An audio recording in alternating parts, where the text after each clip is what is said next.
c'est Bassirou Sow, responsable départemental de Andejef PADS Authentique et trésorier général du parti et membre de la coalition Benno Bokk Yakaar du département de Pikine.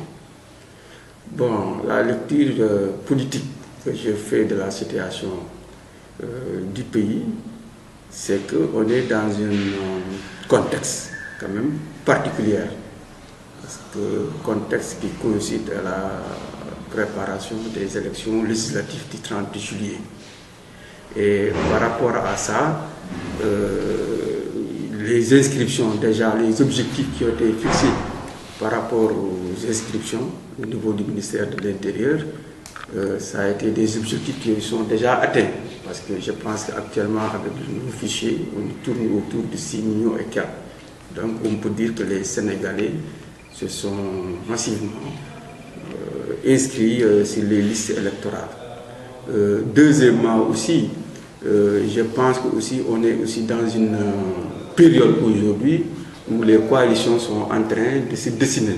Et récemment, on a assisté à la mise en place de la coalition Manko Wattu Taxawu Sénégal. C'est une coalition qui est là et qui sera face aussi à d'autres coalitions naturellement.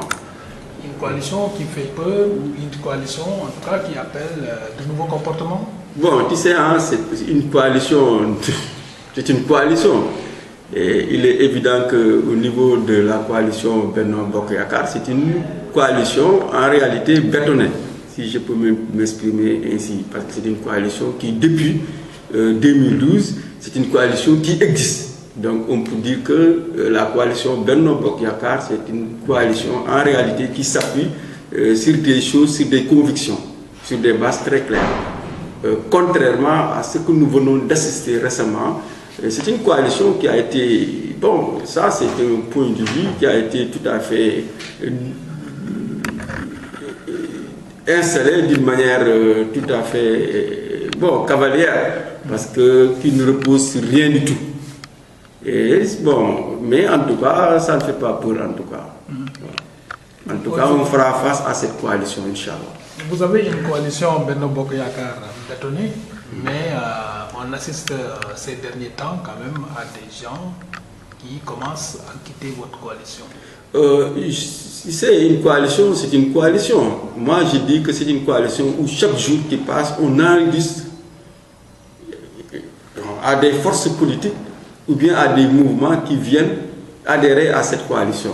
Et récemment, il y en a beaucoup de mouvements, ça je vous le dis, beaucoup de mouvements qui ont adhéré à la coalition Benno Bokk Yakaar.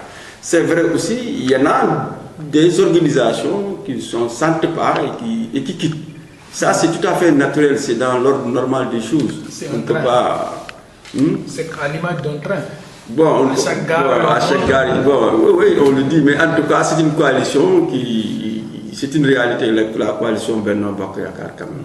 Parce que c'est une coalition qui existe depuis 2012 et qui, malgré les difficultés, malgré les divergences, les gens quand même parviennent à y adhérer. Je pense que ça montre le degré d'engagement des organisations qui composent cette grande coalition qui est Benno Bokk Yakaar. La coalition Benno Bokk Yakaar dans le département de Pikine?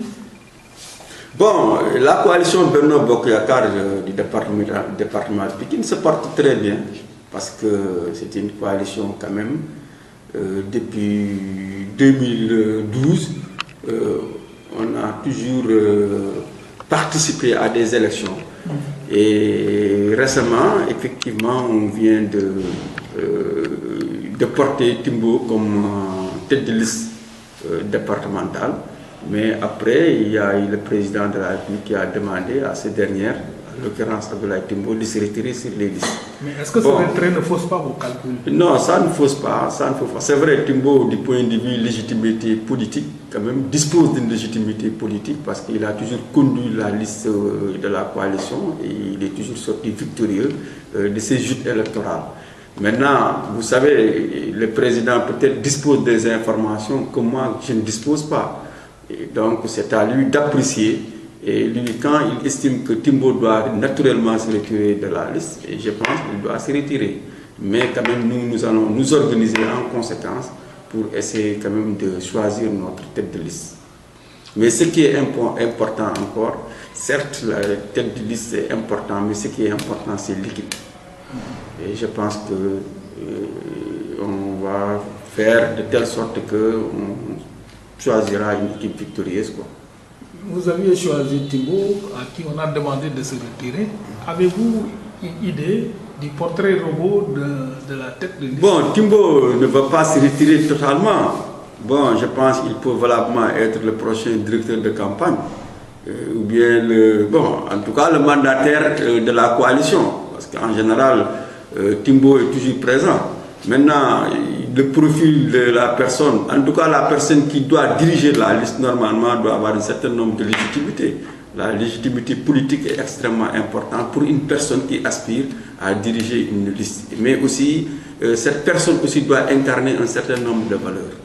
Et de valeurs, quand je dis valeurs, c'est la compétence, c'est la notion de représentativité, c'est quelqu'un qui peut adhérer, quelqu'un qui peut vraiment regrouper tout le monde autour de l'essentiel. On va parler un peu d'économie. On a vu récemment le Sénégal quand même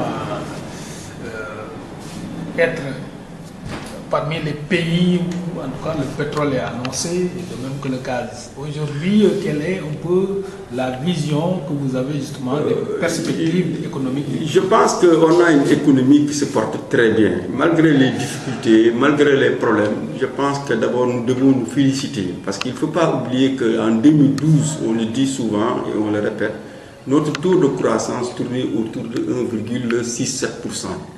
Maintenant, on est arrivé à 6 et quelques, 6,8, etc. Je ne maîtrise pas totalement les chiffres. Mais ce qui est important, aujourd'hui, il y a eu des actes qui ont été posés dans notre économie. C'est vrai, les gens sont focalisés sur les questions de pétrole, sur les pétroles de gaz, qui est en train un peu de polluer l'atmosphère.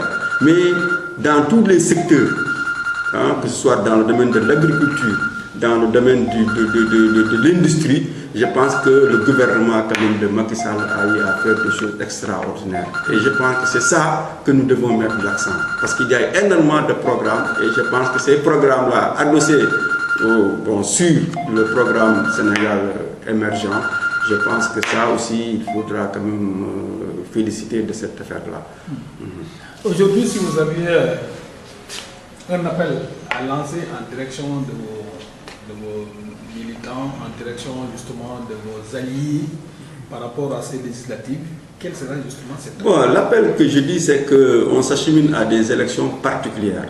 Et quand je dis particulières, parce que c'est des élections qui sont extrêmement importantes.